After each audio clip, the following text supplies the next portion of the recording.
और इस वक्त बड़ी खबर आपको बता दें, मध्य प्रदेश के 28 सीटों पर उपचुनावों की तारीखों का ऐलान हो चुका है। बड़ी खबर इस वक्त आपको बता रहे हैं, लगातार इंतजार इस बात का किया जा रहा था।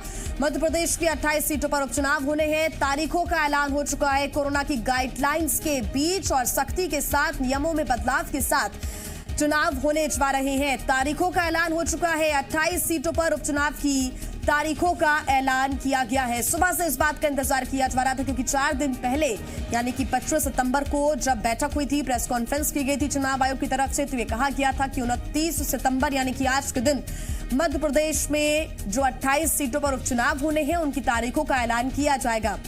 बेसब्री के साथ इसका इंतजार किया जा रहा था। लगातार तमाम जो पार्टियां हैं उनके दिग्गज हैं।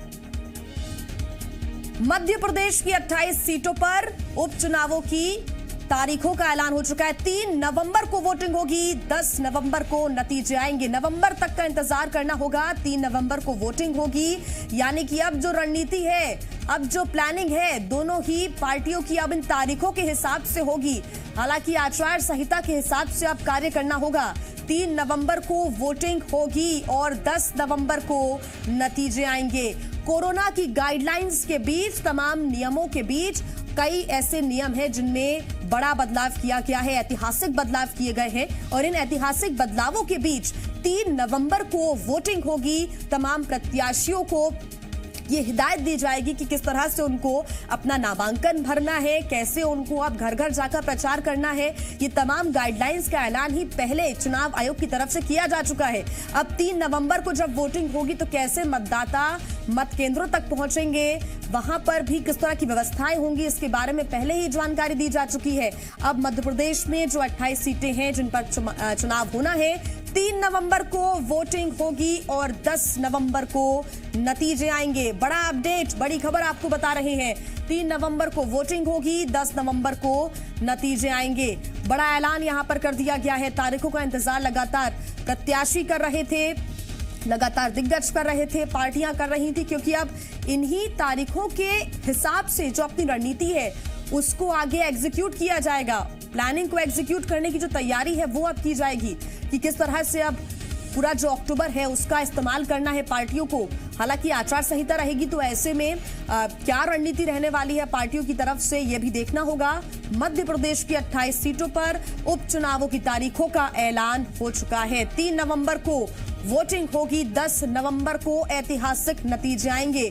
वो नतीजे जिसका इंतजार दोनों ही पार्टियां कर रही हैं। मध्य प्रदेश में अभी बीजेपी की सरकार है, सत्ता पलट हुआ था और उसके बाद बीजेपी ने अपनी सरकार बनाई थी, लेकिन अब एक बार फिर कांग्रेस ये चाहती है कि सत्ता में वापसी करे। इसी वजह से वो मजबूत रणनीति के साथ काम कर रही है। बीजेपी चाहती है कि सत्ता में ही काबिज रहे, तो ऐसे में लगातार जो दोनों ही पार्टियां हैं उनकी रणनीति भी मजबूत है। ज्यादा जानकारी के साथ जी मीडिया संवाददाता रवि त्रिपाठी हमारे साथ जुड़ गए हैं। रवि, फाइनली क्योंकि लगातार सुबह से इंतजार किया जा रहा था, 25 सितंबर की बात करें तो 29 सितंबर तक का इंतजार करने के लिए कहा था चुनाव आयोग ने, और अब मतदान की जो तारीखें हैं उसका ऐलान हो गया है। 3 नवंबर वो ऐतिहासिक दिन रहेगा और 10 नवंबर नतीजों का दिन। जी बिल्कुल, देखिए मैंने कहा था आपको सुबह, आपसे बात जब हुई थी तो दशहरा से दिवाली के बीच में ही अभी चुनाव होगा और इसका रिजल्ट भी आएगा, और वही हुआ। बिहार चुनाव आप देखिए 3 फेजेज में है और बिहार में भी 28 को है और 3 नवंबर को भी बिहार में मतदान होना है। उसी बीच में 3 नवंबर की तारीख रखी गई है। जितने उपचुनाव हैं, चाहे विधानसभा सीटों के हों, चाहे एक लोकसभा सीट जो बिहार में होना है उसके लिए भी 3 तारीख को ही मतदान होना है। तो मध्य प्रदेश के लिए इसलिए मायने रख रहा है क्योंकि मध्य प्रदेश में 27 जो सीटें हैं ये सरकार का भविष्य तय करेंगी। देखिए बार बार शिवराज सिंह चौहान कह रहे हैं कि अब एक परमानेंट सीएम आपको तय करना है, अभी आपने टेम्पोररी सीएम रखा हुआ है। तो कहीं ना कहीं 27 सीटों के जो नतीजे होंगे, ये इसमें शिवराज सिंह चौहान की भी परीक्षा है, आपको ज्योतिरादित्य सिंधिया की भी परीक्षा है और कमलनाथ की भी परीक्षा है। सत्ता पक्ष के भी बड़े नेताओं की परीक्षा है और विपक्ष के नेताओं की परीक्षा है कि किस तरह से चुनाव को रवि, क्योंकि 25 सितंबर को चुनाव आयोग की बैठक में चुनाव आयुक्त ने यह कहा था कि जो ऐतिहासिक बदलाव है कोरोना को देखते हुए उन बदलावों के साथ चुनाव होंगे। मध्य प्रदेश के लिए भी सेम वही जो नियम है उनको लागू किया जाएगा, वही जो नियम है गाइडलाइंस उनका पालन करना होगा। जी बिल्कुल, देखिए वही सारी चीजें हैं, क्योंकि आज जो नोटिफिकेशन जारी किया गया है चुनाव आयोग की तरफ से, उसमें भी सारी चीजें लिखी गई है कि मॉडल कोड ऑफ कंडक्ट लागू हुआ, और जो चीजें बिहार विधानसभा चुनाव के लिए लागू की गई थी, चाहे वो आपको एक पोलिंग बूथ पर 1000 से ज्यादा मतदाता नहीं हो सकते हैं, आप नॉमिनेशन करने का प्रोसेस जो होगा ऑनलाइन कर सकते हैं, कैंपेन के लिए आप 5 आदमी से ज्यादा रोड शो जो करेंगे उसमें नहीं जा सकते हैं, 5 से ज्यादा गाड़ियां लेकर नहीं जा सकते, तमाम जो बातें कही गई थी, और साथ साथ जो सुविधाएं देने की बात थी कि किस तरह से हर पोलिंग बूथ पर आपको सैनिटाइजर रखना है, मास्क रखना है, पीपीई किट की बात है, तो सारी चीजों का प्रावधान इसमें भी किया गया है कि सारी सावधानी के साथ ये चुनाव करना है, ताकि कोरोना का दौर है, और कोरोना बिहार ही नहीं पूरे देश भर में आप जान रहे हैं कि जिस तरह से कोरोना फैला हुआ है, तो कोरोना की सावधानी के साथ सब चीज को सावधानी बरतते हुए इस चुनाव को संपन्न कराना है। ये बड़ा चुनाव है, तो इस चुनाव आयोग के लिए एक बड़ी परीक्षा है, क्योंकि पूरे दुनिया में जैसे 70 देशों में चुनाव नहीं हो पाया कोरोना की वजह से, वैसी स्थिति में देश में विधानसभा चुनाव भी कराना, और इतने बड़े स्केल पे 64, अगर बात करें तो कई स्टेट में 64 सीटें हैं, अगर बात करें तो आप उत्तराखंड देख लें, हिमाचल देख लें, दिल्ली देख लें, इन सब स्टेट्स में 70 के आसपास है और 60 के आसपास ही सीटें विधानसभा की, तो एक स्टेट का चुनाव एक तरह से कहा जाए और कराया जा रहा है इस तरह से। बिल्कुल रवि, बहुत धन्यवाद आपका हमारे साथ जुड़ने के लिए, तमाम जानकारी के लिए। भोपाल से हमारे संवाददाता संदीप भमरकर भी जुड़ गए। संदीप, सुबह से इंतजार किया जा रहा था, हालांकि सुबह से नहीं, 25 सितंबर से आज के दिन का इंतजार किया जा रहा था, और वो घड़ी अब खत्म हो गई है। 3 नवंबर को वोटिंग होगी, 10 नवंबर को वो नतीजे आएंगे जिन नतीजों के ऊपर मध्य प्रदेश की सरकार डिपेंड करती है कि आखिर क्या कमलनाथ वापसी कर रहे हैं या फिर शिवराज बरकरार रहते हैं। बिल्कुल, ये एक बहुत बड़ा निर्णय है, और इसके बाद में अब मध्य प्रदेश में जो सरकार की प्रशासनिक गतिविधियां हैं वो रुक जाएंगी। हालांकि रूटीन के काम होते रहेंगे, लेकिन नेताओं के दौरे जो सरकारी खर्च पर हुआ करते थे वो अब बंद हो रहे हैं। आज इसी के मद्देनजर मुख्यमंत्री शिवराज सिंह चौहान की कोई रैली आज प्लान नहीं की गई थी। आज मुख्यमंत्री ने रूटीन कैबिनेट की मीटिंग ली, कुछ जरूरी फैसले किए, और उसके बाद में अपने ग्वालियर रवाना हुए, ग्वालियर से दिल्ली चले जाएंगे। और अब जो वक्त है दिल्ली जाकर दिल्ली में उम्मीदवारों का ऐलान करना है। मध्य प्रदेश में ये भी साफ हो गया है कि उपचुनाव जो है वो 28 सीटों पर होंगे। एक सीट चूंकि अभी अभी खाली हुई है, उसमें उम्मीद ये जताई जा रही थी कि चुनाव आयोग इस सीट पर चुनावी तैयारी पूरी ना होने का हवाला देकर यहां उपचुनाव को रोक सकता है, लेकिन अब क्लियर हो गया है कि सारी 28 सीटों पर उपचुनाव होंगे, और 3 नवंबर को वोट डाले जाएंगे, 10 नवंबर को रिजल्ट आ जाएंगे कि मध्य प्रदेश की सरकार आखिर बीजेपी की होगी या फिर बदलकर एक बार फिर से कांग्रेस की हो जाएगी।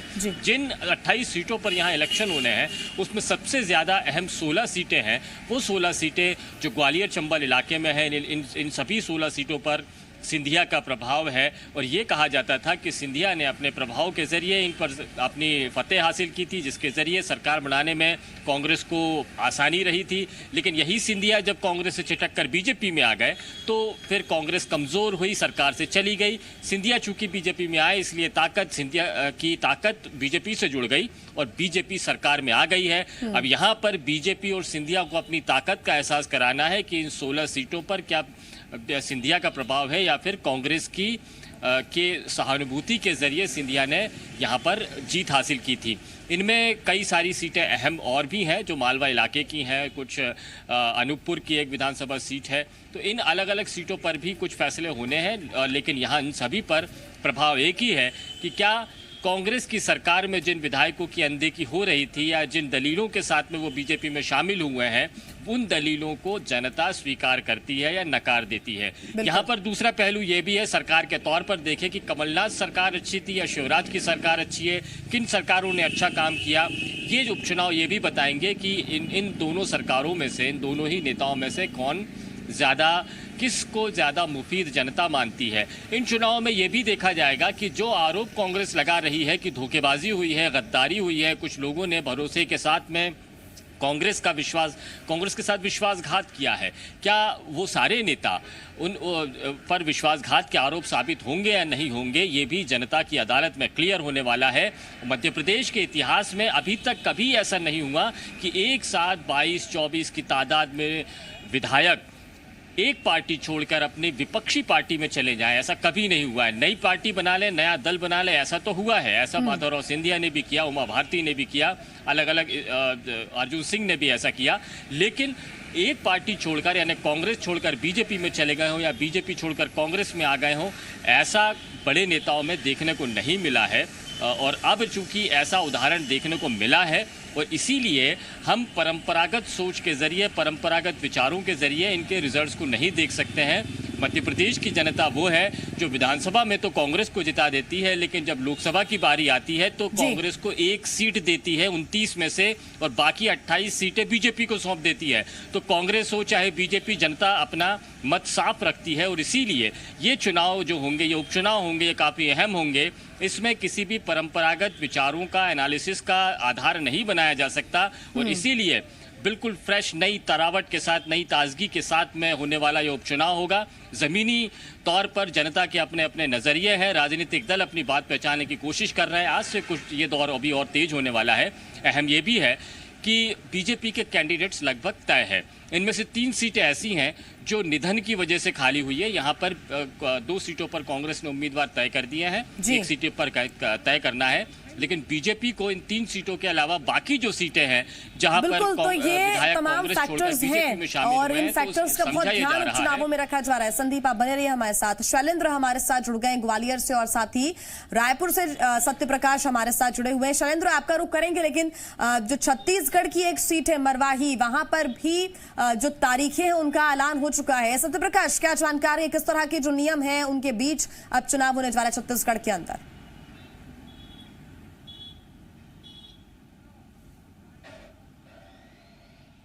सरगर्मियां जो है वो और ज्यादा बढ़ जाएंगी। विशेष तौर पे अगर हम कहें तो मरवाही या गौरेला पिंडा मरवाही जो जिला है उस पूरे जिले में, हालांकि पिछले 3-4 महीनों से कांग्रेस ने जिस तरह से अपनी जमीन वहां पे तैयार करने की कोशिश की है, उससे लग रहा है कि इस बार मुकाबला ज्यादा दिलचस्प हो सकता है, क्योंकि कांग्रेस रूलिंग पार्टी है और ऐसे में उपचुनावों में रूलिंग पार्टीज का दबदबा पहले ये सियासी इतिहास बताता है, चुनावी इतिहास बताता है कि रहता है। दूसरी तरफ अगर हम कहें तो ये सीट चूंकि परंपरागत तौर पे अजीत जोगी जब कांग्रेस पार्टी में थे तब भी, या जनता कांग्रेस छत्तीसगढ़ जे से जब उन्होंने चुनाव लड़ा था पिछली दफा तब भी उनके खाते में आई थी और अजीत जोगी, दिवंगत अजीत जोगी यहाँ से प्रतिनिधि चुनते रहे हैं। एक बार उन्होंने अपनी इस मरवाही सीट को अपने बेटे अमित जोगी के लिए छोड़ा भी था और अमित जोगी बड़ी बहुमत से विधायक बनके सदन में पहुंचे थे। अब फिर से अमित जोगी ही जनता कांग्रेस छत्तीसगढ़ जे के कैंडिडेट है, चूंकि दिवंगत अजीत जोगी के निधन के बाद ये सीट खाली हुई है और ऐसे में अमित जोगी जब वहां से चुनाव लड़ेंगे तो एक इमोशनल कहीं ना कहीं अटैचमेंट जो है वो अमित जोगी के साथ यहाँ पर ये फैक्टर्स फिलहाल नजर आते हैं। सियासी सरगर्मियां इन ऐलान के बाद चुनाव आयोग के ज्यादा बढ़ती हुई नजर आती है। सत्य प्रकाश, आप बने रहिए हमारे साथ। शैलेंद्र ग्वालियर से हमारे साथ जुड़े हुए हैं। शैलेंद्र, क्योंकि ग्वालियर चंबल संभाग बहुत बड़ी भूमिका अदा कर रहा है और अब 3 नवंबर को वोटिंग होगी, 10 नवंबर को नतीजे आएंगे। उन तारीखों का ऐलान कर दिया गया है जिन तारीखों का लगातार बेसब्री से इंतजार किया जा रहा था। 16 सीटें हैं जिन पर उपचुनाव होना है ग्वालियर चंबल संभाग की। देखिए, बिल्कुल जिस तरीके से मध्य प्रदेश में जो उपचुनाव होने हैं उसमें सबसे महत्वपूर्ण भूमिका जो है वो ग्वालियर चंबल संभाग की रहने वाली है, क्योंकि 16 सीटें जो हैं वो यहाँ पर खाली हैं, जिसमें 15 सीटें तो वो हैं जहाँ पर जो विधायक हैं वो कांग्रेस पार्टी छोड़कर बीजेपी में शामिल हुए थे। वहीं 1 सीट जौरा जहाँ पर जो कांग्रेस के विधायक थे बनवारी लाल शर्मा, उनके निधन के बाद खाली हुई थी। तो अगर बात करें तो भले ही कोरोना संक्रमण का काल था, लेकिन सरगर्मियां तो यहाँ लगातार तेज थी। लेकिन अब जिस तरीके से चुनाव की तारीखों का ऐलान हो गया है तो कहीं ना कहीं अब राजनीतिक गतिविधियां और ज़्यादा तेज हो जाएंगी। हालांकि अब से कुछ देर पहले मध्य प्रदेश के मुख्यमंत्री ग्वालियर पहुंचे थे और उसके बाद जो केंद्रीय मंत्री नरेंद्र सिंह तोमर को लेकर वो दिल्ली रवाना हुए हैं और ये उम्मीद है कि आज या कल में बीजेपी की भी लिस्ट जारी हो जाएगी। हालांकि उन्होंने कहा कि बीजेपी के सारे प्रत्याशी लगभग घोषित हैं और फाइनल हैं, केवल आधिकारिक घोषणा होना बाकी है। वहीं अगर कांग्रेस की बात करें तो कांग्रेस भी अधिकांश जो प्रत्याशी अपनी घोषित कर चुकी है। केवल इस अंचल में 3 विधानसभा क्षेत्र ऐसे रह गए हैं जिनमें अभी जो है माथापच्ची चल रही है। इसमें जो है महंगाओं के अलावा कुछ सीटें हैं जिन पर अभी लगातार रस्साकसी का दौर जारी है और अब जब आचार संहिता लग गई है तो निश्चित तौर पर जल्द ही इन सीटों पर भी ऐलान हो जाएगा। बने रहिए हमारे साथ। भोपाल से संदीप भमरकर भी लगातार हमारे साथ जुड़े हुए हैं। संदीप, अब ये मानकर चला जाएगा कि जो आरोप प्रत्यारोप लिस्ट को लेकर लगाए जा रहे थे, प्रत्याशी को लेकर लगाए जा रहे थे, कांग्रेस आरोप लगा रही थी कि बीजेपी के जब इतनी क्लैरिटी है अपने प्रत्याशी को लेकर, तो आधिकारिक ऐलान करने में आखिर कहां दिक्कत आ रही है? तो अब जल्द से जल्द, हो सकता है 1 से 2 दिन और लगेंगे और हो सकता है लिस्ट जल्दी से हमारे सामने आ जाए। इसके बारे में हम आपसे सवाल करेंगे, लेकिन इसके पहले एक तकनीकी सवाल ये कि जो कोरोना गाइडलाइंस हैं उनके बीच अब चुनाव होना है, ऐसे में चुनाव आयोग के कंधों पर बड़ी जिम्मेदारी और प्रत्याशियों के ऊपर भी बड़ी जिम्मेदारी है कि वो इन गाइडलाइंस का पालन करें, उन्हें फॉलो करें। देखिए, अब बड़ी जिम्मेदारी है और अब आपने बहुत अहम सवाल किया है। यहाँ पर अब ये समझना होगा कि अब जो सोशल डिस्टेंसिंग का पालन कराने की जिम्मेदारी चुनाव आयोग के हाथ में रह गई है। अब अकेले कलेक्टर, एसडीएम्स या सरकार, प्रशासन की इनके हाथ में नहीं है। अब चुनाव आयोग देखेगा। यानी राजनीतिक रैलियां जितनी भी होंगी, अगर उसमें सोशल डिस्टेंसिंग का पालन नहीं होगा तो उस पर चुनाव आयोग कार्रवाई कर सकता है। ये एक अहम बात है यहाँ पर करने वाली, और इसीलिए अब इन राजनीतिक दलों पर शिकंजा और ज्यादा कस गया है, ये कहना बहुत गलत नहीं है। अभी तक तो चूंकि सरकार का प्रभाव था, अफसरों की अपनी सीमाएं होती थी, नेताओं का भी एक दबाव हुआ करता था, और इसी वजह से ये अफसर नेताओं पर कार्रवाई करने से कतरा जाते थे। जो उदाहरण हमने देखे कि बीजेपी हो या कांग्रेस, नेताओं के चलते हुए इंदौर या धार की कलश यात्राएं हो या फिर ग्वालियर में अंधाधुंध जमा कर देने वाली भीड़ हो, ये बीजेपी और कांग्रेस दोनों ने किया है। लेकिन अगर अब किया जाएगा तो वो चुनावी आचार संहिता के उल्लंघन में आएगा, क्योंकि चुनावी आचार संहिता घोषित होते ही, चुनाव ऐलान करते ही गाइडलाइंस में ये भी दे दिया गया है कि सोशल डिस्टेंसिंग का इस्तेमाल कीजिए, भीड़ मत बढ़ाइए, रैलियों से ज़्यादा, एक्चुअल रैलियों से ज़्यादा वर्चुअल रैलीज कीजिए। तो इसीलिए अब राजनीतिक दलों को ये ध्यान करना होगा कि वो अपनी जब कैंपेन प्लान कर रहे हैं तो उसमें वो वर्चुअल ज़्यादा से ज़्यादा करें, मेल मुलाकात कम करें। प्रत्याशी अकेला घूमेगा, कुछ लोग उसके साथ हो सकते हैं, नॉमिनेशन के लिए कलेक्ट्रेट आने की ज़रूरत उसको नहीं है, ये सारी उसको सुविधाएं भी दी गई हैं। अब अहम इसमें यह है कि मतदान केंद्र जो होता है वो आमतौर पर भीड़ बनाने वाली जगह होता है। यहाँ पर जो लोग आएंगे, मतदान के लिए आएंगे, अपने घर से मतदान केंद्र आते हैं और फिर वापस चले जाते हैं, इसलिए भीड़ बढ़ती है। इस भीड़ को चुनाव आयोग कैसे नियंत्रित करेगा? यदि 2 गज दूरी का भी पालन किया गया तो जो लंबी लंबी कतारों वाले पोलिंग बूथ है वो किलोमीटर लंबी वाली हो सकते हैं, और इसीलिए यहाँ ध्यान रखना जरूरी होगा। दूसरी बात ये कि जो बुजुर्ग हैं, जिनकी उम्र ज़्यादा 60 साल से ज़्यादा हो गई है और जिनको कोरोना गाइडलाइंस के तहत ये कहा गया है कि वो सुरक्षित, उनको घर पर रहना चाहिए, तो उन लोगों का वोट डालना क्या डाक मत पत्रों के जरिए किस तरह से मुमकिन हो पाएगा, क्या व्यवस्थाएं की जाएगी?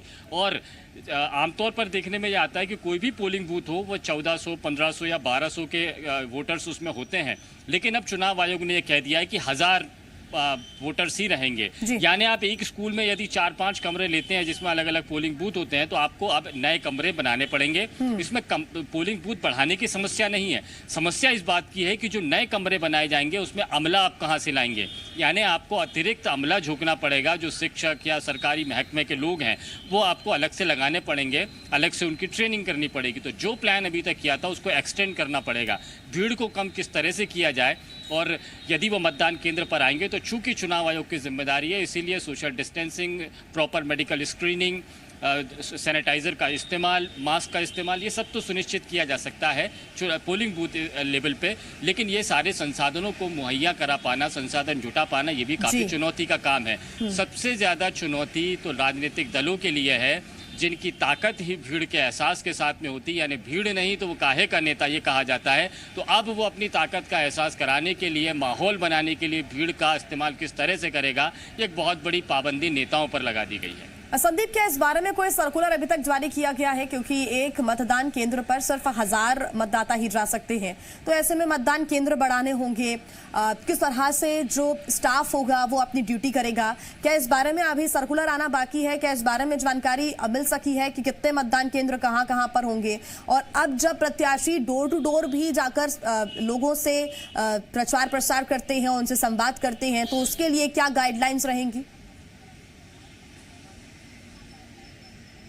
देखिए, हर तरह की गाइडलाइंस बिहार चुनाव के ऐलान के वक्त में साफ कर दी गई, इन्हें खाका खींच दिया गया है। चुनाव आयोग हालांकि एक डिटेल्ड प्लान जरूर भेजेगा जो अलग अलग स्टेट्स में जाएंगे, लेकिन बिहार चुनाव को लेकर जो चुनाव आयोग ने प्रेस कॉन्फ्रेंस की थी उसमें यह साफ कर दिया था कि वर्चुअल रैली ज़्यादा कराई जाएंगी, जिला निर्वाचन अधिकारी और डिस्ट्रिक्ट मजिस्ट्रेट को ये अधिकार होंगे कि वो पॉलिटिकल रैलियों को अनुमति दे, और अनुमति किस तरह से दी जाएगी वो भी प्रॉपर तरीके से दी जाएगी। यानी ये इसमें भीड़ आती है, कितनी भीड़ आएगी, उनको भीड़ को बैठाने का इंतजाम क्या होगा, सोशल डिस्टेंसिंग के नॉर्म्स का पालन किस तरह से किया जाएगा, ये सारा का सारा काम उस अनुमति के अंदर में होगा। अब किन जगहों पर अनुमति दी जाएगी, कैसे दी जाएगी, ये डिस्ट्रिक्ट मजिस्ट्रेट तय करेंगे। बिल्कुल संदीप, आप बने रहिए हमारे साथ। छत्तीसगढ़ की राजधानी यानी कि रायपुर से हमारे साथ सत्यप्रकाश भी लगातार जुड़े हुए हैं, उनसे भी हम यही तकनीकी सवाल करेंगे। लेकिन शैलेंद्र, क्योंकि ग्वालियर चंबल संभाग की अगर हम बात करें, यहां से लगातार कोरोना के मामले भी निकलकर सामने आ रहे हैं। गाइडलाइंस के बीच अब करना होगा चुनाव, मतदाता भी पहुंच रहेंगे, उन्हें भी प्रिकॉशंस का पालन करना होगा, और अब इन तमाम चीजों पर, इन तमाम रैलियों पर भी नजर अगर किसी की रहेगी तो वो चुनाव आयोग की रहेगी। ऐसे में ग्वालियर चंबल संभाग में बीजेपी और कांग्रेस की क्या रणनीति होती है, देखना बेहद दिलचस्प होगा, क्योंकि बहुत अहम भूमिका निभाता है ग्वालियर चंबल संभाग। शिवराज सिंह चौहान पहुंच चुके हैं, कमलनाथ वहां पर पहुंच चुके हैं, और आगे जाकर भी हो सकता है कि वहां पर कोई अहम रणनीति अपनाई जाए। लेकिन अब मोरल कोड ऑफ कंडक्ट रहेगा, ऐसे में बहुत सावधानी के साथ पार्टियों को अपना काम करना होगा। देखिए, बिल्कुल ठीक कहा आपने कि अभी तक जो हो रहा था, जिस तरीके से जो पहले 3 दिन का महासदस्यता अभियान यहाँ ग्वालियर में हुआ, उसके बाद जो है सीएम ने ग्वालियर चंबल संभाग की सभी 16 सीटों पर एक एक करके पहुंचना शुरू किया और सभाएं भी की, जिसमें ज्योतिरादित्य सिंधिया और केंद्रीय मंत्री नरेंद्र सिंह तोमर भी उनके साथ रहे। इसको लेकर कांग्रेस जो है लगातार सवाल खड़े करती रही और कहा कि ग्वालियर चंबल संभाग में कोरोना जिस तेजी से फैल रहा है, 15,000 के ऊपर जो है वो संक्रमित मरीज निकल चुके हैं। अकेले ग्वालियर की बात करें तो 11,000 मरीज अकेले ग्वालियर में हैं, और ऐसे में कहीं ना कहीं कोरोना संक्रमण का खतरा और बढ़ गया है। लेकिन उसके बाद जब हमने देखा कि कमलनाथ जब ग्वालियर पहुंचे तो कमोबेश वही परिस्थितियां, वो चीज़ें जो है कमलनाथ की रैली में भी दिखी। लोग न तो मास्क का उपयोग करते हैं, ना सोशल डिस्टेंसिंग का उपयोग करते हैं। जब भी कोई कार्यक्रम हुआ तो कोरोना गाइडलाइन को पूरी तरीके से ताक पर रखा गया। उसको लेकर ग्वालियर में हाईकोर्ट में एक याचिका भी दायर की गई थी। याचिका की सुनवाई करते हुए खुद हाईकोर्ट ने डायरेक्शन दिया था और 3 वकील जो हैं उनकी कमेटी बनाई थी और उसको कहा था कि इस तरह के राजनीतिक कार्यक्रम यदि हो रहे हैं तो उन पर निगरानी रखी जाए, और यदि कोई नियमों का उल्लंघन करता है तो कार्रवाई की जाए। और इसके साथ ही सारे एसपी कलेक्टर्स को भी निर्देश दिए थे। लेकिन जिस तरीके से संदीप जी बता रहे थे कि जो अधिकारी होते हैं उनकी अपनी मर्यादाएं होती हैं। सरकार में जो लोग बैठे हैं या सरकार जो चला रहे हैं, उन लोगों के अगेंस्ट जाकर अधिकारी कुछ नहीं कर सकते। उनको जो अनुमति देना उनकी मजबूरी होती है, और चाहे उसमें सोशल डिस्टेंसिंग का पालन हो या ना हो, लेकिन उनको रिपोर्ट हमेशा अच्छी ही भेजनी पड़ती थी।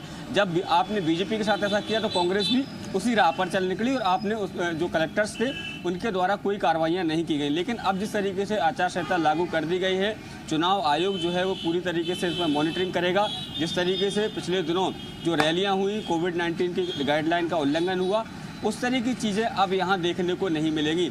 इसके अलावा हमने ये भी देखा कि बीजेपी के जो संभावित प्रत्याशी हैं, जो कई मध्य प्रदेश सरकार में मंत्री भी हैं, उनके द्वारा तमाम भूमि पूजन और शिलान्यास के कार्यक्रम भी अनेक स्थानों पर आयोजित किए जा रहे हैं। उसमें भी जो भीड़ है वो ज़्यादा हो रही है, सोशल डिस्टेंसिंग का पालन नहीं हो रहा था। इसको लेकर तमाम शिकायतें जो है वो कांग्रेस की तरफ से लगातार की जाती रही, लेकिन किसी पर भी कोई कार्रवाई नहीं हुई। लेकिन अब आचार संहिता लग चुकी है तो अब निश्चित तौर पर कलेक्टर यानी जो जिला निर्वाचन अधिकारी के तौर पर काम करेंगे, उनके कंधों पर एक बड़ी जिम्मेदारी होगी। इसके साथ ही जो है वो पहले से तैयारियां कर रहे हैं। अगर पोलिंग सेंटर्स की बात करें तो अतिरिक्त पोलिंग सेंटर्स भी चिन्हित किए गए हैं ताकि जो चुनाव आयोग की गाइडलाइन है उसका उल्लंघन ना हो।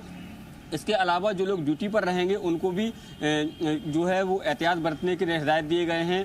कोरोना टेस्ट तो जो लोग हैं उनके लिए बाद में वोटिंग की व्यवस्था की गई है।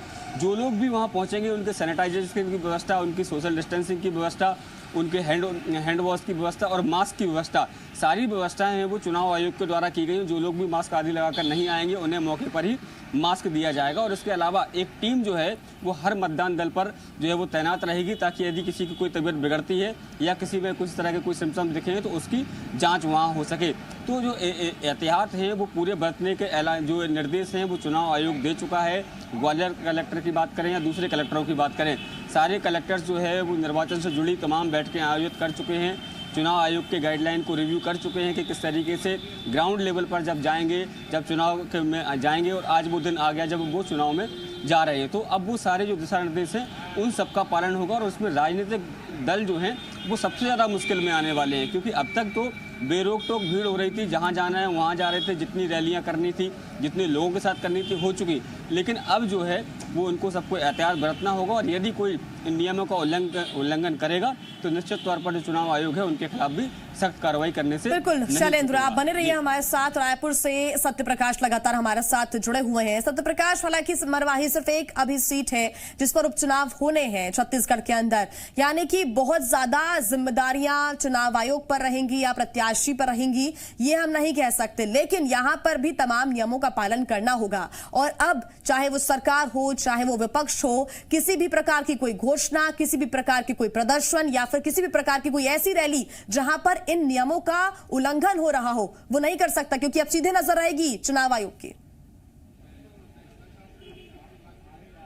बिल्कुल, देखिए, और यही बड़ी वजह है कि आज जो तारीख उपचुनाव के लिए घोषित हुई है मरवाही के लिए जी, उससे पहले ही पिछले दिनों में बड़ी बड़ी सौगातें सरकार के द्वारा पेंड्रा गौरेला मरवाही जिले को दी गई है, जिसमें मरवाही क्षेत्र भी आता है। इसके अलावा नगर पालिका क्षेत्र जो है वो कहीं ना कहीं पेंड्रा गौरेला मरवाही में पेंड्रा गौरेला जो है उसे करने की घोषणा हुई और तमाम तरह की घोषणाएं हुई है।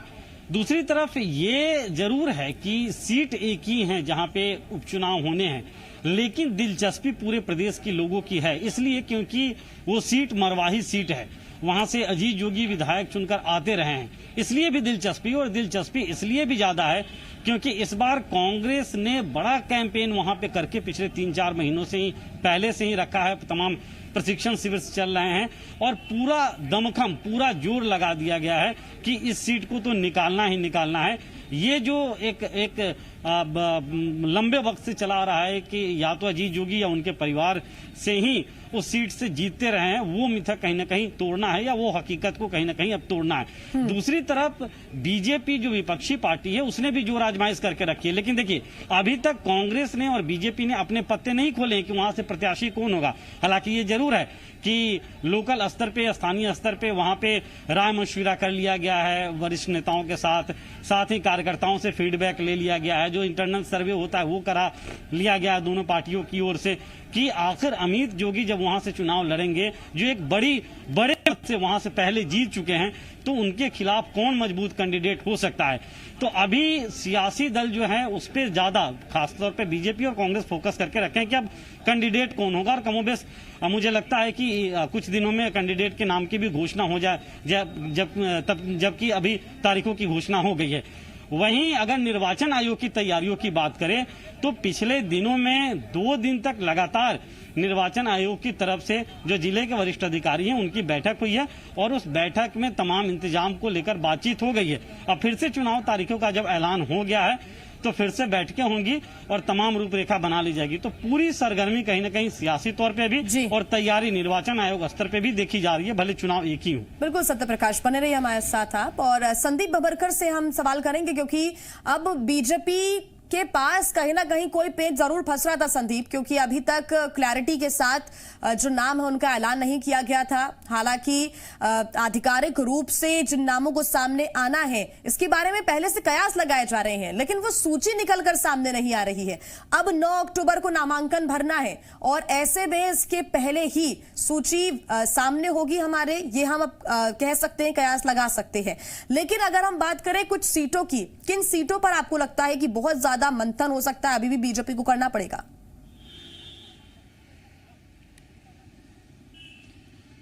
देखिए, वैसे तो साफ गोई के साथ कहें कि उपचुनाव में उन लोगों ने कांग्रेस छोड़ी थी और कांग्रेस छोड़कर बीजेपी में शामिल हो गए और इसीलिए अब वो चुनाव के वक्त में चुनाव से भाग जाएंगे, ये संदेश जा सकता है। इसीलिए बीजेपी आमतौर पर उम्मीदवारों को बदलने का फैसला नहीं ले सकती है। लेना नैतिकता का तकाजा नहीं कहा जा सकता है, चुनाव जीतने का तकाजा नहीं कहा जा सकता।